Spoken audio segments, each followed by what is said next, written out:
episode kedua. Senang sekali saya Supay Disira bisa menemani Genbier semua untuk menonton di Genbi Talk episode kedua ini. Nah, namun sebelum Genbi Talk episode kedua, kita telah membuat Genbi Talk episode pertama yang bertemakan tips and trik lolos beasiswa Bank Indonesia, dan alhamdulillah sukses mendapatkan viewers yang banyak di YouTube-nya Genbi Cirebon dan Spotify-nya Genbi Cirebon. Nah, sekarang di episode kedua kita akan membahas tentang kegenbian. Tentunya materi ini juga sangat penting untuk teman-teman Genbier semua yang ingin masuk beasiswa Bank Indonesia, karena harus paham dulu Genbi itu seperti apa. Nah, untuk membahas tentang kegenbian tersebut saya nggak sendirian. Tentunya ada cowok-cowok cakep ya. Nah ini, mukanya seperti ini. Nah ini ada Kak Agus ya, Ketua Umum Genbi Cirebon. Tahun berapa Kak? Tahun 2014 sampai 2016. Berarti berapa periode? Wow, luar biasa ya. Dan terus ada Kak siapa? Kak Yopi ya. Kak Yopi ya, lupa. Dilupain saya. Ketua Umum Genbi tahun berapa Kak? Saya di tahun 2019 2020. 2019-2020. Dan yang paling ganteng nih, Ketua Umum yang tahun sekarang, Kak Ahyar ya. Iya. Ketua Umum Genbi Cirebon tahun 2021 ya. Sampai sekarang belum naik berarti ya. Oke, Genbiers, sebelum kita mulai lebih jauh tentang membahas tentang kegiatan tersebut, ada kalanya kita tahu sejarah Genbi itu seperti apa. Oke, saya pengen siapa dulu nih, Kak Agus nih, karena Kak Agus ibaratnya pionirnya dari Genbi Cirebon ya. Nah, saya pengen tahu sejarahnya Genbi itu mungkin dari Indonesia sampai Cirebon itu gimana tuh Kak? Oke. Untuk di Genbi sendiri, Genbi itu awalnya memang Bank Indonesia sudah meluncurkan terlebih dahulu beasiswanya itu dari sebelum tahun 2011 ya. Jadi beberapa tahun itu Bank Indonesia sudah mengeluarkan beasiswa untuk mahasiswa di PTN untuk perguruan tinggi negeri tertentu saja gitu, belum seluruh Indonesia. Nah, tapi dengan adanya inisiasi dari pusat ya, dari BI-nya, dan memang bekerja sama-sama pihak-pihak terkait, itu kalau misalkan hanya penerima beasiswa hanya uangnya saja, tidak membentuk komunitas, itu hanya terlepas terkaitan BI dan mahasiswanya saja. Nah, maka dari itu di tahun 2011, tepatnya di tanggal 11 bulan 11 tahun 2011, Genbi komunitas beasiswa Bank Indonesia yang selanjutnya itu disebut dengan Genbi yang generasi baru Indonesia itu dibentuk. Ya, ketika dibentuk itu dibuatlah dengan ada pembina ya, pembina pertama kita sampai sekarang belum masih ya sepertinya, apa sudah belum tahu ya, saya nggak tahu lagi perkembangannya gimana ya. Tapi itu ada Bang Dul ya, Bang Dul dan teman-teman dari Bank Indonesia itu membuat komunitas yang memang penerima beasiswa Bank Indonesia dengan adanya kegiatan-kegiatan yang ada di masing-masing kampus gitu kan, seperti itu. Nah, dari situ bermulalah BI mencanangkan bukan hanya di PTN tertentu saja gitu, tapi hampir seluruh PTN di Indonesia itu dimasukin, dan dari kantor perwakilan Bank Indonesia itu harus banget mengeluarkan anggaran ya untuk ada alokasi untuk beasiswa seperti itu. Nah, kalau untuk di Cirebonnya sendiri itu kita ya awal-awal Bank Indonesia gitu merekrut awalnya hanya di Yayan aja ya gitu kan. Cirebon gitu. Nah, itu kita mendirikan Genbi itu di Cirebon itu pada tanggal 14 Oktober tahun 2014, dan kebetulan saya diamanai sebagai ketua umum pertama seperti itu. Dan alhamdulillah sekarang Genbi Cirebon sendiri sudah banyak kampus-kampus yang terlibat ya, bukan cuma IAIN, tapi ada BBC, ada UNMA, ada Uniku dan Unwil. Jadi sekarang ada 5 kampus ya. Iya, betul. Gitu. Jadi awalnya itu hanya PTS saja, tapi seiring berjalannya waktu PTS pun bisa masuk gitu. Oke, sebenarnya itu tadi kan dibentuk juga komunitas. Awalnya nggak ada komunitas, hanya memberikan uang saja. Tapi ketika ada suatu yang kayaknya harus ada nilai lebih gitu, dibentuklah komunitas. Nah, sebenarnya peran dan fungsi dari komunitas itu apa gitu? Siapa yang mau jawab? Oh, boleh. Boleh, siapa nih? Ayo aja. Boleh. Ya, Berbicara mengenai peran atau fungsi kita sebagai penerima beasiswa Bank Indonesia, yang dimana kita dikoordinir dalam satu komunitas yaitu Generasi Bank Indonesia, itu mempunyai peran dan atau fungsi yang pertama sebagai frontliners, Kasukma. Iya. Nah, frontliner di sini tuh kita sebagai Generasi Bank Indonesia diusahakan bisa menjadi garda terdepan untuk mengkomunikasikan kelembagaan dalam berbagai kebijakan-kebijakan yang dikeluarkan oleh Bank Indonesia. Nah, jadi kita nih sebagai Generasi Bank Indonesia, gimana caranya bisa menjadi kepanjangan tangan dari Bank Indonesia nih untuk menyampaikan program-program yang dikeluarkan oleh Bank Indonesia. Nah, sekarang kan banyak tuh program yang terbaru kayak ada apa tuh, kayak RIS ya? RIS, Pembayaran digital. nah pembayaran digital. Mungkin sekarang teman-teman juga pasti tentunya udah tahu dong, anak-anak milenial pasti saya jamin saya pasti udah pada tahu gitu. Kemudian yang kedua, salah satu fungsinya itu sebagai agen of change, yang dimana kita sebagai generasi baru Indonesia setidaknya bisa menjadi role model nih di kalangan pelajar atau di kalangan mahasiswa. Saya yakin teman-teman yang mendapatkan beasiswa dari Bank Indonesia adalah orang-orang hebat, orang-orang pilihan dari setiap kampusnya, yang dimana tentunya mempunyai kemampuan yang lebih daripada mahasiswa yang lainnya gitu. Saya yakin itu. Kemudian yang terakhir itu ada future leaders, yang dimana kita sebagai Genbi dituntut untuk bisa menjadi pemimpin di masa depan. Oke. Gitu. Kenapa? Karena kita sebagai generasi Bank Indonesia, alhamdulillahnya itu kita diberikan banyak sekali ilmu, diberikan banyak sekali arahan-arahan baik dari kakak-kakak seniornya ataupun dari pembina-pembina, yang menjadikan kita setidaknya diberikan binaan untuk bisa menjadi pemimpin di masa yang akan datang, seperti itu sih. Termasuk kayak dalam komunitas itu kita digembleng juga tentang leadership-nya. Nah, gitu. ya seperti itu. Mungkin Kak Yopi udah pernah pengalaman ikut LC? Alhamdulillah saya. Ada ceritanya Kak? Oh, itu juga Kak Agus juga pernah ya kalau untuk LC. Cuman Kak Akhir pernah belum nih? Karena aku sama Ayah kita online nih. Oh, online, ya. Mungkin teman-teman yang ada di rumah atau yang lagi nonton belum tahu nih kalau ada dulu tuh ada leadership camp itu di suatu tempat yang online itu. Kalau kita online dijelasin yang online pasti udah tahu dia semua juga gitu. Kan ditonton di YouTube, di Instagram gitu. Coba aku pengen tahu deh pengalamannya ketika leadership camp. Iya. Aku dari siapa? Dari siapa nih? Dari ini aja nih. Oh, oke. Iya, Dari dulu nih, dulu gimana Iya. ya? Jadi perkembangannya ya. Iya, betul. Nah, dulu ketika memang leadership camp saya itu kan angkatan baru pertama ngadain LC pertama. Nah, LC pertama itu kita tempatnya di Bogor ya, itu di Sentul di Bogor, dan itu euforianya sangat kena banget ya. Karena apa? Karena kita dari berbagai daerah, dari mulai Sabang ke Merauke ya gitu kan, sampai pelosok banget gitu kan, itu ada semua, hadir semua gitu kan. Beberapa PTN yang memang sangat luar biasa, dan kita di sana bertemu itu saling bertukar pikiran ya, karena memang pastinya ya anak-anak BNB itu yang sangat luar biasa karena pilihannya udah dari kampusnya dipilihkan, di B-nya pun dipilih lagi gitu. Dan pas ketika kita dipertemukan dengan orang-orang hebat di sana, semangatnya itu makin tumbuh gitu. Jadi gimana caranya ketika memang ternyata ilmu yang kita didapat sekarang tuh masih kurang nih kalau misalnya kita hanya sekedar ada di kampus saja gitu.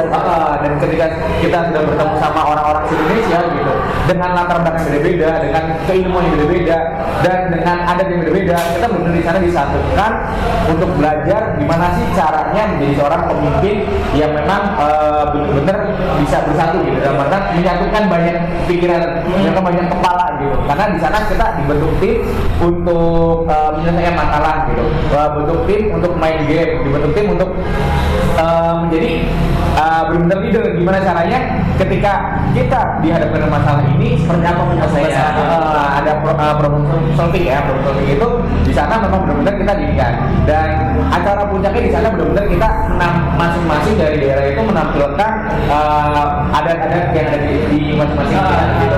Jadi ada yang nari, ada yang pakai pakaian adat di sana dan sebagainya.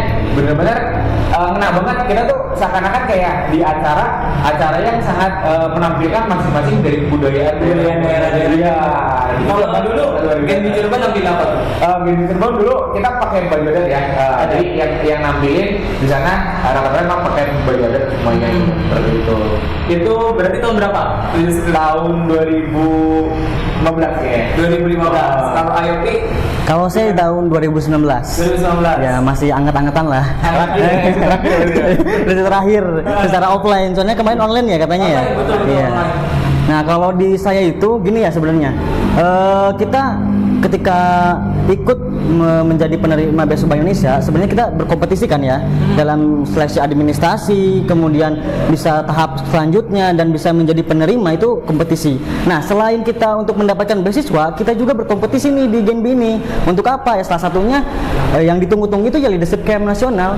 Kenapa? Karena kita tidak bisa dengan semudah dengan semudahnya kita bisa ikut ke sana.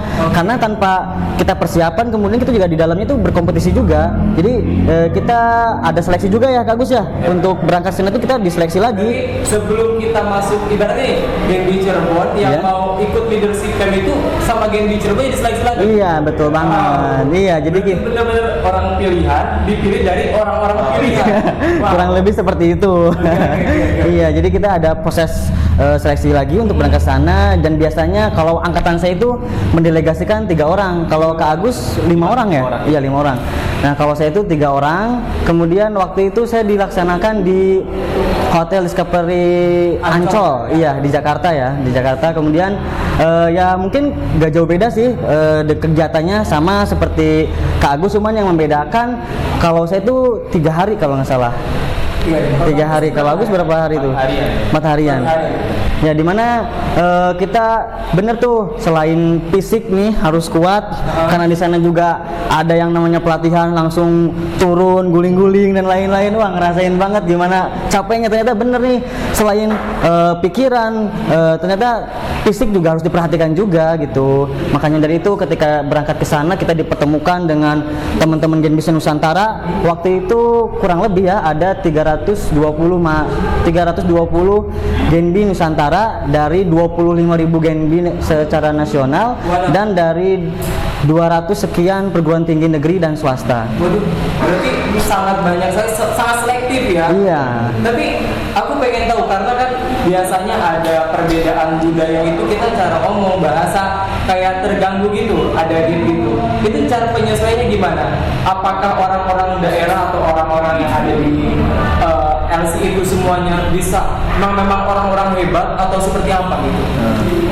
Siapa nih? Ke siapa dulu nih? Sok.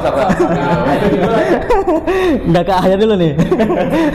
Dia online soalnya. Online soalnya. Online, itu yang online. Iya. Nanti cerita online. Kalau untuk mengenai perbedaan, saya rasa menjadi hal yang lumrah dan hal yang wajar juga sih ya, karena selain kita dari berbagai daerah, tentunya kita yang sedaerah saja dalam berpikir atau menyampaikan gagasan itu pasti berbeda. Ya, jelas kan. Makanya dari itu ketika kita dipersatukan, tentunya perbedaan disitulah yang menjadikan suatu kesatuan yang dimana menjadi hal yang unik kalau menurut saya pribadi. Kenapa? Karena kita yang tadinya tidak mengetahui hal Adat budaya seperti seperti itu, tapi ketika ternyata seperti ini gitu ya, jadi kita mendapatkan berbagai ilmu atau pengalaman atau pengetahuan yang diberikan oleh teman-teman di luar daerah kita. Dan saya rasa teman-teman Genbi dari manapun baik-baik ya intinya gitu ya. orang-orang pilihan.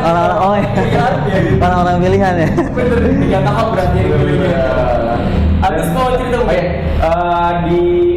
Pas ketika acara leadership camp tersebut kita benar-benar ngerasain banget yang namanya Bhinneka Tunggal Ika tuh ya hidup gitu kan. Semua yang ada di situ karena benar-benar walaupun kita berbeda ya dengan karakter yang berbeda, dengan logat yang berbeda, ya kita harus bisa memahami ternyata ketika sama dia ketika dia keras bukan berarti dia lagi marah gitu kan. Biasanya kalau misalkan kita orang Jawa ya, terutama Jawa Barat itu kan kalem-kalem gitu kan, santuy gitu. Santuy banget. Terus kan ketika memang orang sana karena emang mereka memang itu di sana akhirnya budayanya bahasanya ya gitu dari segi karakternya memang bahasanya tuh bukan bahasanya nadanya gitu ya. Memang itu Ekspresinya kan gitu kan. Jadi makanya ya itu ada perbedaan gitu kan. Itu kita benar-benar memahami, oh ternyata memang asik ketika kita mengenal berbagai macam budaya yang ada di sana seperti itu. Dan memang kita saling saling tukar pikiran juga gitu, saling ngobrol juga gimana sih yang namanya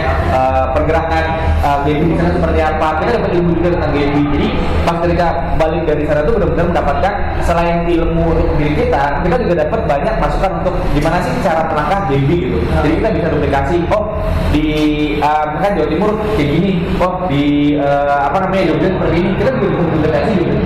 Kita kegiatan yang ada di game lain seperti itu. Istilahnya kalau itu kita mengamati terus meniru dan kita bisa memodifikasinya.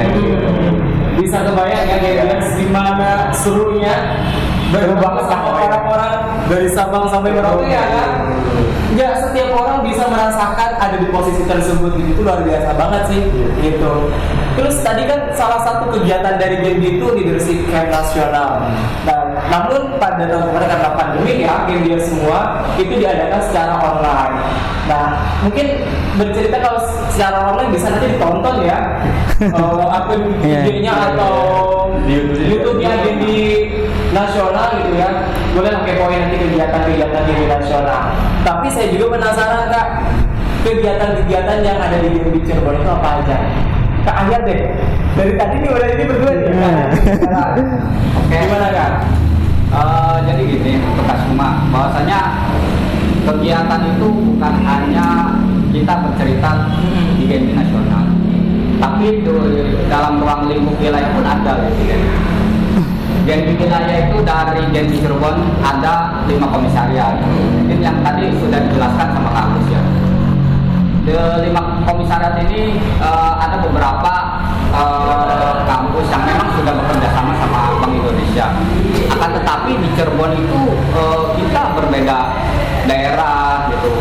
Kan mungkin kalau daerah lain itu satu wilayah itu ada beberapa kampus atau perguruan tinggi, tapi di Cirebon itu satu wilayah itu ada beberapa daerah lagi. Jadi satu daerah itu ada yang mendapatkan 2 perguruan tinggi, adapun di sana tuh ada yang 1 perguruan tinggi. Tapi untuk kegiatan kita itu dari Gen di Cirebon itu ya memang kita harus terjun langsung kepada masyarakat, aksi secara nyata kepada masyarakat. Apa sih yang kita bisa persembahkan buat masyarakat itu, dan apa sih yang mungkin dari 3 fungsi ataupun peran yang telah dipaparkan oleh Yogi ya, yang tadi itu bahwasanya memang itu ya ada peran Genbi gitu. Untuk kegiatannya itu kita pernah melaksanakan seperti penanaman mangrove gitu, itu dalam ruang lingkup pantai ya. Pantainya itu karena di Cirebon itu bukan hanya di Cirebon saja, tapi ada juga yang di Indramayu gitu. Itu salah satunya. Terus kita juga ada kegiatan Genbi mengajar, yaitu memberikan suatu edukasi kepada masyarakat luas, entah itu dalam ruang lingkup siswa, mahasiswa ataupun warga. Karena di samping itu juga ya kita bukan hanya melulu membicarakan tentang Genbi, tapi kita juga harus bisa memberikan suatu peran ataupun beberapa komunikasi dari kelembagaan ataupun Bank Indonesia itu sendiri. Termasuk kampanye ya tentang kayak ada kris gitu. Nah, kan seru banget tuh ya. Kita bayar nggak harus pakai uang cash gitu ya. Bisa market gini doang langsung berbayar gitu. Tapi bukan kris saja. Jangan lupa untuk apa sih kita mensosialisasikan tentang ciri-ciri keaslian uang rupiah. Nah, oke. Berarti itu juga termasuk salah satu peran dan fungsi Genbi ya. Iya. Apa tadi mengkampanyekan ciri-ciri keaslian uang rupiah 5J gitu, jangan dilipat, jangan bla bla bla gitu ya. Nah, tapi kan gini, di luaran itu banyak banget beasiswa, ya nggak guys? Banyak banget beasiswa yang ditawarkan oleh lembaga atau institusi, itu sangat banyak sekali di Indonesia. Salah satunya beasiswa Bank Indonesia. Ada dasarnya, letak perbedaan dari beasiswa tersebut itu apa sih? pengen siapa nih yang jawab? Masalah. Boleh. Oh, boleh. Ya, kalau saya sendiri ya selama saya kuliah itu mendapatkan beberapa beasiswa ya sebenarnya. Iya, Banyak banget ya sih sorry. karena waktu pas masuk ke beasiswa BI ya beasiswa BI itu masuk GB itu udah injury time itu tuh sebenarnya masa kuliahnya udah. Cerita. Jadi pas ketika awal itu dapat beberapa beasiswa ya gitu kan, ada dari beberapa lembaga yang membedakan itu dengan beasiswa Indonesia itu adalah gimana caranya kalau misalkan kita di GMB itu dituntut untuk bisa kreatif, inovatif dan mandiri. Nah, gitu. Kalau misalkan di beasiswa lain, yang tadi sama seperti perjalanan GMB pas sebelum adanya komunitas dibuat oleh teman-teman GMB itu ya hanya sebatas menerima uang selesai gitu kan. Jadi Tidak ada film lebih. Nah, di sini kan video lebihnya karena kita adanya komunitas terbentuk, kita bisa lebih mandiri. Gimana mandirinya? Otomatis dengan kita dikasih uang gitu. Nah, uang ini bukan cuma untuk bisa bayar semesteran ya gitu. Karena uang ini juga kita bisa benar-benar mandiri bisa mengelolanya seperti apa gitu kan. Itu yang sama. Dan yang kedua, kita harus bisa kreatif karena apa? Karena kita harus bisa buat kegiatan-kegiatan yang memang benar-benar istilahnya out of the box ya. Nah, kebanyakan kegiatan itu ya salah satunya adalah yang kegiatan-kegiatan yang pernah diadakan oleh komunitas atau komunitas di BPN lainnya ya gitu, seperti itu. Nah, kemudian dengan inovatif gimana caranya anak-anak di sini itu sangat tinggi banget untuk kayak membuat produk ya, kayak kemarin aja waktu di kewirausahaan ya gitu, ada milenial, ada produk lainnya dan sebagainya gitu. Dalam artian itu dituntut kita untuk bikin inovatif seperti itu. Dan yang saya pernah alami sendiri, saya pernah ikut beasiswa yang lain juga itu ketika ada pelatihan yang mereka hanya benar-benar ketika udah masuk gitu kan, mereka hanya dibuat pelatihan setelah itu selesai karena tidak ada lainnya, nggak ada tindak lanjutnya, nggak ada outputnya. Tapi kalau dengan gini ketika memang tadi ikut leadership ya acara nasionalnya, nah itu ada outputnya. Setelah itu apa sih ketika kalian dapat ilmu, apa sih yang bisa kalian memberikan untuk negeri ini seperti itu kan? Kalau yang lain kan beasiswa kebanyakan untuk diri kita sendiri. Tapi kalau misalkan GMB, lu udah dikasih beasiswa nih dari Indonesia, lu pengen bisa memberikan apa untuk Indonesia gitu kan? Itu yang itu seperti itu, perbedaannya seperti itu. Nah, saya pengen tanya deh ke Kak Yopi, kenapa pilih beasiswa Bank Indonesia? Kenapa pilih beasiswa Bank Indonesia? Karena mungkin kalau untuk di IAIN sendiri mendengar beasiswa Bank Indonesia ini mungkin sangat antusias ya gitu ya. Kenapa paling Kak? gede ya, Paling gede soalnya. Karena bukan hanya dari finansialnya saja, tapi ketika melihat kegiatan-kegiatan yang dimana itu menjadi hal yang positif juga untuk masyarakat, untuk diri kita sendiri juga tentunya kan ya. Tapi disitulah nilai mempunyai suatu hal yang lebihnya itu dari situ. Cuman ya mungkin tadi yang rasain perbedaannya banget kan Agus ya, yang dimana kan Agus pernah mendapatkan beasiswa selain dari Bank Indonesia. Kalau saya pribadi kan saya hanya menerima beasiswa dari Bank Indonesia saja nih, karena kebetulan ketika saya dari mulai semester 4 saya mendapatkan dan alhamdulillah 2 periode mendapatkan beasiswa dari Bank Indonesia. Berarti selama 4 kali mendapatkan beasiswa. 4 semester berarti. 4 semester ya? Iya, 4 semester. Luar biasa. Iya. Udah Dan finansial dapat, pengalaman dapat, ya pokoknya lengkap ya. yang paling membedakannya itu gini, karena kalau untuk beasiswa Bank Indonesia ini tidak hanya finansialnya saja, akan tetapi kita juga diberikan binaan langsung oleh dan atau dimonitoring langsung oleh Bank Indonesia. Ada pembinanya kan ya. Kita diberikan banyak sekali edukasi-edukasi dari berbagai sektor. Yang pertama mungkin dari pendidikannya dapat, dari kewirausahaannya tentu, kemudian dari lingkungan hidup, dan apalagi nih satu lagi kesehatan ya kali ya. Nah, dari berbagai sektor inilah kita bisa berkembang, yang dimana kan kita juga di GNB ada beberapa divisi kan ya, yang dimana kita bisa mengembangkan potensi-potensi yang kita miliki, yang dimana kita difasilitasi juga oleh dari Bank Indonesia, kemudian dibentuk komunitas ini yang menjadi salah satu penunjang atau pendukung kita untuk memberikan suatu hal yang positif untuk masyarakat atau lingkungan sekitar, seperti itu. Oke, tadi ada kegiatan katanya ada insentifnya juga. Tapi aku mau tanya itu gini, apakah setiap kegiatan itu dibiayai oleh Bank Indonesia atau enggak sih sebenarnya? Kayaknya sekarang jawab. Ya. Oke, untuk kegiatan dari Genbi itu sebenarnya tidak semuanya itu kita dibayarin apa difasilitasi dari memang kegiatan ini dari Genbi itu seumpamanya kita ingin mengadakan kegiatan itu kita harus bisa mencakup 3 hal. Pertama itu kita harus bisa bermanfaat kepada masyarakat. Apa sih kegiatan kita yang mau kita aplikasikan kepada masyarakat? Apakah kegiatan itu bisa bermanfaat atau tidak? Atau kegiatan itu memang bisa bermanfaat kepada masyarakat gitu ya. Tapi yang kedua itu harus bisa bermanfaat untuk Genbi itu sendiri. Kalau tidak bermanfaat untuk Genbi, maka kegiatan yang kita laksanakan itu ya tidak bisa difasilitasi gitu. Dan yang terakhir itu bisa bermanfaat oleh Bank Indonesia. Jadi dalam 3 kategori maksudnya kemanfaatan tersebut itu kegiatan Genbi itu dapat difasilitasi. Tapi sebelum kita berbicara dalam fasilitasi tersebut gitu ya, fasilitas kegiatan yang ingin kita laksanakan itu sebelum diaplikasikan kepada masyarakat umum gitu, kita harus bisa mempresentasikan kepada pembina apakah memang layak gitu kegiatan dari Genbi itu bisa kita aplikasikan kepada masyarakat.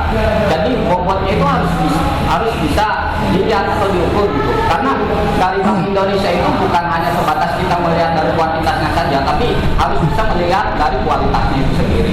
Karena kalau tidak berkualitas atau tidak berbobot ya kemungkinan ada revisi dan seterusnya revisi. Bahkan kalau terus direvisi itu untuk kegiatannya itu tidak bisa difasilitasi sepenuhnya. Akan tetapi ya meski gitu tidak difasilitasi oleh Bank Indonesia, dari Genbi Cirebon itu kan memang tadi sudah dijelaskan bahwasanya kita itu harus inovatif, harus kreatif dan harus mandiri. Di samping ketiga hal tersebut juga ya kita juga ada kemandirian ataupun keuangan yang memang dapat income kepada Genbi itu sendiri. Salah satunya itu kegiatan berwirausaha yang ada di Genbi itu sendiri. Karena wirausaha dari Genbi itu memang penting gitu untuk memasukkan kas Genbi itu sendiri. Jadi anak-anak Genbi itu bukan hanya sebatas kita meminta uang dari Bank Indonesia, tapi kita juga diajarkan untuk kemandirian itu tersebut gitu. Terus tentang kreativitas, inovatif. Jadi di samping itu juga ya kita diberdayakan oleh Bank Indonesia itu bukan hanya sebatas kita mendapatkan uang dari beasiswa Bank Indonesia itu sendiri. Jadi kita juga yang minimalnya bisa bertanggung jawab atau memberikan sebuah progres, kontribusi positif. Apa saja sih yang memang kita bisa berikan buat Bank Indonesia, buat Genbi itu sendiri dan buat masyarakat. Paling itu sih kalau dari saya gitu. Jadi tidak semuanya kegiatan Genbi itu dapat difasilitasi oleh Bank Indonesia. Tapi kalaupun kita ingin difasilitasi itu bisa. Akan tetapi ya bisanya itu kita harus bisa melihat dari beberapa segi gitu. Seginya itu ya dari segi manfaat buat masyarakat, buat Genbi dan buat Indonesia. Seperti itu. Ada nggak program yang benar-benar yang udah berjalan dan udah memasuki kriteria yang tadi bermanfaat untuk masyarakat, untuk Genbi, untuk Bank Indonesia? Ada nggak Kak? Untuk tahun sekarang itu sudah kita jalankan ya memang sudah ada gitu. Dan pertama itu kita pernah mengadakan kegiatan yaitu membuat film tentang Genbi Cirebon gitu ya. Mungkin Kak Sukma dulu pernah ikut serta dalam kegiatan tersebut ya. Pernah, tapi tidak masuk tag-nya tuh. Agak sedih ya. Karena Kak Sukma itu pemain belakang. Oh iya. Dia memang main di belakang ya, di balik layar lah. Oke. Yaitu kegiatan pertama yang pas ketika saya menjadi ketua itu ya saya diberi amanat atau tanggung jawab untuk membuat Genbi Cirebon. Jadi mengulas sejarah Genbi Cirebon itu seperti apa sih? Ya itu kita bisa lihat hasilnya itu ada di YouTube Genbi Cirebon. Jangan lupa ditonton ya. Nah, terus yang kedua itu ada kegiatan hari lahir Genbi. yang bertepatan itu tanggal 11 bulan 11 tahun 2020 gitu ya. Cantik banget ya, 11 ya, 11 November ya, kayak ulang tahun kayak Tanggal cantik gitu ya. Intinya tanggal cantik. Tanggal cantik, oke. Yang Lanjut lagi. Nah itu kegiatannya itu pas hari lahir Gen itu bukan hanya sebatas kita melaksanakan kegiatan atau perayaan tentang hari ulang tahun Gen, tapi kita juga diselipi atau konsep kegiatannya itu bisa mengundang masyarakat umum gitu. Dan masyarakatnya umum itu ya kita undang juga, ada beberapa lembaga gitu yang menangani atau mewadahi seperti badan zakat gitu ya, infak dan sodako. Kita ajak suatu lembaga tersebut itu dalam kegiatan. Nah di situ juga kita membuat yang inovasi terbaru, maksudnya tentang pembayaran digital dari Bank Indonesia itu, dan barcode-nya itu ya bisa dipakai oleh seluruh aplikasi, yaitu namanya Kris yang tadi disebutkan itu. Nah, kalau Kasukma mempunyai sebuah aplikasi pembayaran gitu ya, entah itu ya jangan disebut ya, itulah. Intinya itu dompet digital atau e-wallet yang bisa digunakan dalam satu barcode. Nah, si barcode ini kita gunakan itu ya untuk pembayaran digital atau pengiriman uang dalam suatu lembaga tersebut. Jadi lembaga tersebut itu kita buatkan barcode Krisnya itu. Jadi mempermudah pembayaran ataupun mempermudah zakat, infak dan sodakonya. Nah setelah itu juga ada perayaan hari ulang tahun Genbi yang kemarin itu yang ke-9 ya, 9 ulang tahun Genbi yang ke-9, potong tumpeng selesai. Dan ada beberapa kegiatan yang memang banyak sekali yang pernah kita lakukan. Contoh halnya yang kemarin itu ketika momentum hari perayaan pohon ya, penanaman pohon sedunia, yaitu nama kegiatannya itu Planting Trees, yang dilaksanakan oleh perguruan tinggi YKMC Nurjati Cirebon. Komisariat Sampai di situ juga ya kita mengundang dari elemen-elemen kecilnya juga, dari masyarakatnya, tingkat RT RW, terus kelurahan, kecamatan, bahkan wali kota Cirebon pun yang diwakilkan oleh wakilnya datang untuk mengisi kegiatan tersebut. Terus ada juga kemarin bencana alam dari Indramayu ya, yang itu kita juga membantu ibarat itu mensalurkan bantuan kepada masyarakat yang tertimpa bencana di sana. Dan yang terakhir pun kita melaksanakan kegiatan kewirausahaan yang ada di Uniko. Di Uniko. Sebelum yang di sana juga pernah melaksanakan kegiatan yang namanya itu kampus ngaji yang pernah dilaksanakan oleh Genbi Universitas Majalengka.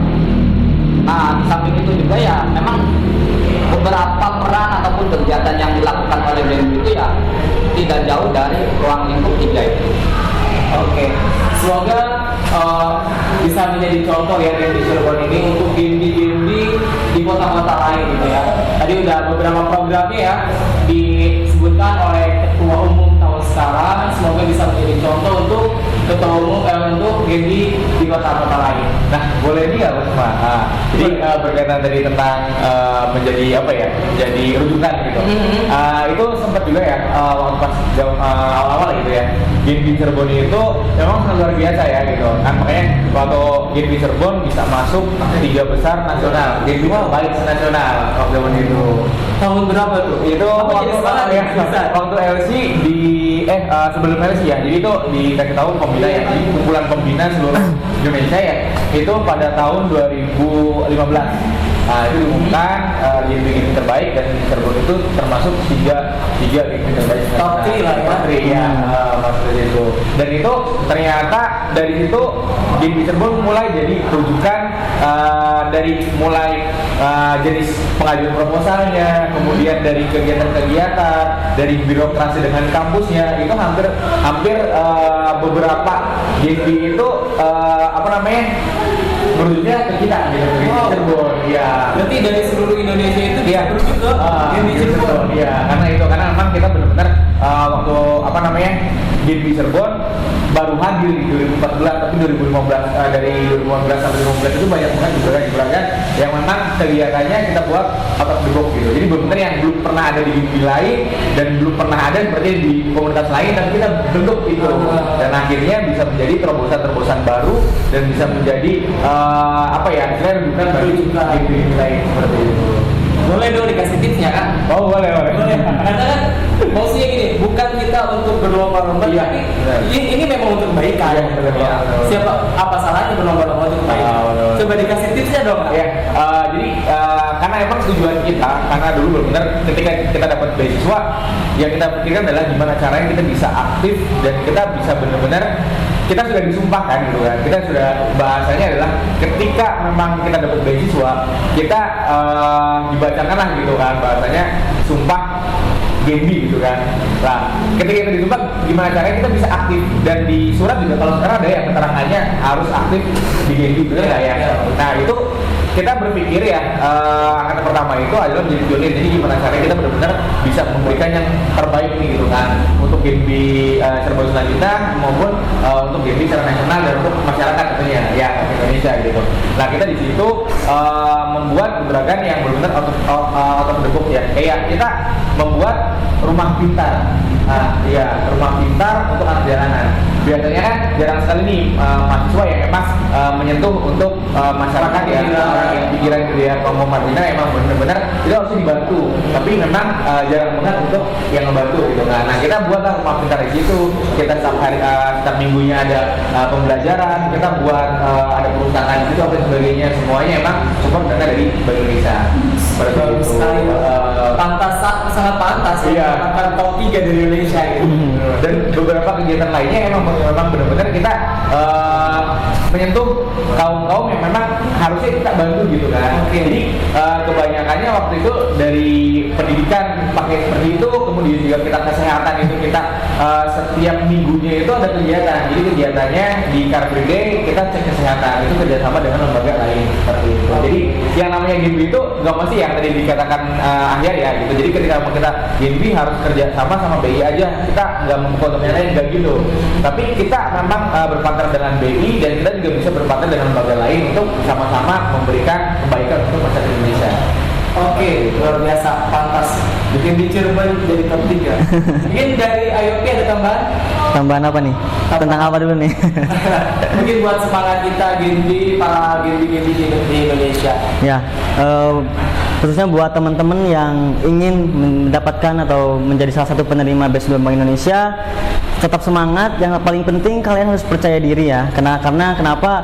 Ketika kita sudah mempercayai bahwa kita mampu, kita bisa, insya Allah energi positif itu yang akan bisa menjadi pendukung dan menjadi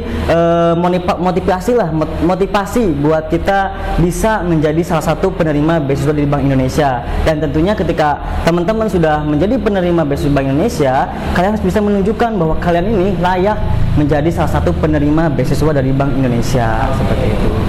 Oke, terima kasih Agus, Kak Yofi, Kak Alyar. Terima kasih juga buat Genbias yang stay tune terus dari awal sampai akhir. Jangan lupa tonton Genbi Talk episode kedua di YouTube-nya Genbi Cirebon. Jangan lupa juga dengerin di Spotify-nya Genbi Cirebon dan juga jangan lupa follow akun Instagram @Genbi Cirebon. Terima kasih, saya semua Edisira. Wassalamualaikum warahmatullahi wabarakatuh. Waalaikumsalam warahmatullahi wabarakatuh.